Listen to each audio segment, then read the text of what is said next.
បាទខ្ញុំឈ្មោះលិនលំភៈដែលរស់នៅភូមិទំពាំងស្លែងបាទភូមិសំរោងស្រុកសំរោងខេត្តឧត្តរមានជ័យកាលបាញ់គ្នាហ្នឹងប៉ុនកូនរត់ទៅនៅវត្តកៅបាទក្របផ្លូវខ្លាំងដែរកាលហ្នឹងខ្ញុំមិនបានទៅគេខ្ញុំនៅមើលគោមើលអីមើលគោបងប្អូនផង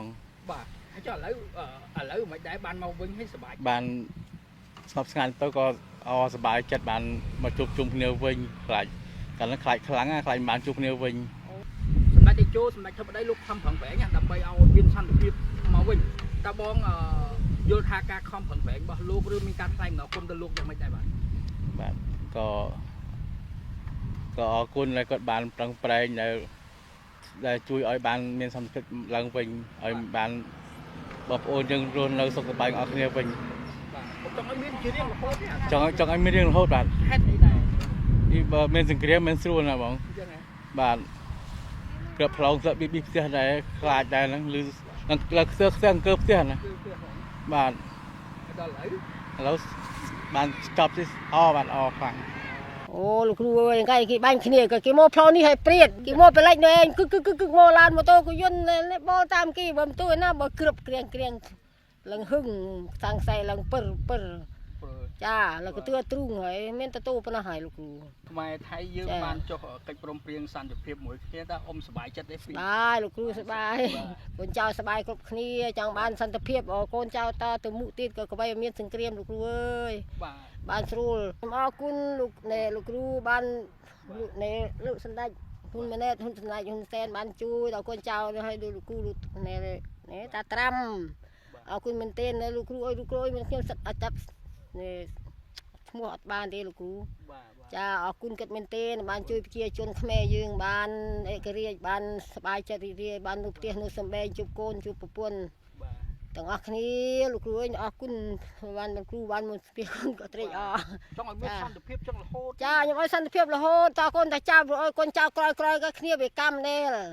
បើយើងចាស់ទូស្លាប់ទូកូនចៅក្រោយក៏មិនnênតែរមែកទៅទេលោកគ្រូចង់ឲ្យសន្តិភាពរហូតតកូនតាចៅនេះឯងចាហេតុអីមិនចង់បានសន្តិភាពចង់បានកុំឲ្យមានសង្គ្រាមយើងរស់ស៊ីធម្មតាកុំឲ្យជាពាក្យអង្គការកុំឲ្យមានបញ្ហាអុយកាត់ឡើងទៀតទេសោះបងអើយចាជួយរស់ស៊ីចិញ្ចឹមកូនចិញ្ចឹមចៅយើងបានទាំងអស់គ្នានោះចាបាទខ្ញុំរៀបសួរបាទខ្ញុំឈ្មោះឈឿនឌីបាទឥឡូវនេះខ្ញុំរស់នៅបច្ចុប្បន្ននេះគឺភូមិគុកភ្លុក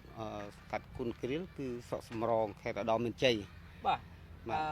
ពីមុនហើយឥឡូវអ៊ំអាចរៀបរាប់យ៉ាងម៉េចដែរពេលយើងមានសុខសន្តិភាពនេះមុនរត់ទៅណាទៅណីហើយឥឡូវមកបានមកដល់ផ្ទះវិញសុបាយចិត្តអីយ៉ាងម៉េចដែររៀបរាប់តិចមើលអ៊ំបាទបាទពីកាលពីមុនតែមិនទាន់រត់យើងសប្បាយបាទយើងជួបជុំគ្នាយើងរស់នៅជួបគ្នាយើងរស់ស៊ីទៅវាដូចថាវាគប់កបាទតាំងពីយើងស៊ីឈ្នួលគេឬក៏យើងធ្វើកិច្ចការផ្ទះឬក៏យើងព្រោះស្រូវព្រោះចង្ការឬដាំស្ដេកល្ងយើងធ្វើបានបាទតាមចិត្តដល់ដូចតែមានបាញ់ខ្មែរនិងថៃនេះគឺយើងពិបាកបាទពិបាកមែនទែនបាទមកជួចាប់ពីខេត្តដំជ័យយើងទៅជលដងភ្នំគឺពិបាកមែនទែនបាទកាលពីមានចំនួនមួយគ្នាបាញ់គ្នាខ្មែរថៃហ្នឹងរាជរដ្ឋាភិបាលយើងសម្ដេចតេជោសម្ដេចធិបតីលោកប្រឹងអត់ធ្មត់ដើម្បីចរចាសន្តិភាពជាមួយគេដើម្បីឲ្យនាំសុខសន្តិភាពជូនប្រជាពលរដ្ឋតើយល់ថាការអត់ធ្មត់របស់យើងបានផលមិនដែរបងបាទខ្ញុំយល់ថាការអត់ធ្មត់នេះមួយគឺប្រសេសសំខាន់ណាស់បាទខ្ញុំឧទាហរណ៍មួយដូចជាប្រទេសជិតខាងយើងមករករឿងយើងជាយើងថាយើងប្រមាថយើងសពគ្រប់បែបយ៉ាងចំពោះយើងក្រុមគ្រួសារយើងនៅជិតខាងប៉ុន្តែដែលយើងការអត់ធ្មត់យើងមានជ័យជំនះត្រង់ថាយើងអត់តបស្នងនៃសេចក្តីអាក្រក់ចំពោះយើងទៅដល់គេទេដូចជាសម្ដេចដែលគិតបានអត់ដែលគិតអត់ធ្មត់នៃការយោគយល់ទាំងនោះដែលគិតអត់ធ្មត់គឺមានជ័យជំនះបាទត្រង់ថាគេឃើញយើងអត់ធ្មត់គេលើកស្ទួយយើងថាជាល្អមួយបំផុតសម្រាប់នៃការអត់ធ្មត់ដែលយោគយល់មិនអាចតបស្នងនៃសេចក្តីអាក្រក់មិនអាចទទួលយកសេចក្តីអាក្រក់មកដាក់ក្នុងប្រទេសយើងឬក្នុងខ្លួនយើងដូច្នេះមានជ័យជំនះត្រង់តែថាជាមានបន្លឺមួយជះដល់នៅក្នុងពិភពលោកមានបន្លឺមួយដែលជះដល់នៅក្នុងប្រជាជនខ្មែរឬក៏ប្រជាជនសាសដទៃទៀត បាទនេះជាពលឺមួយដ៏ល្អត្រចះត្រចង់បាទសម្រាប់ដែលការយើងអត់ធ្មត់ដែលការយើងយោគយល់ដូច្នេះខ្ញុំអរគុណបាទអរគុណដល់សម្ដេចដែលបានដោះស្រាយបញ្ហាការអត់ធ្មត់ទាំងនេះបាទដើម្បីឲ្យបាន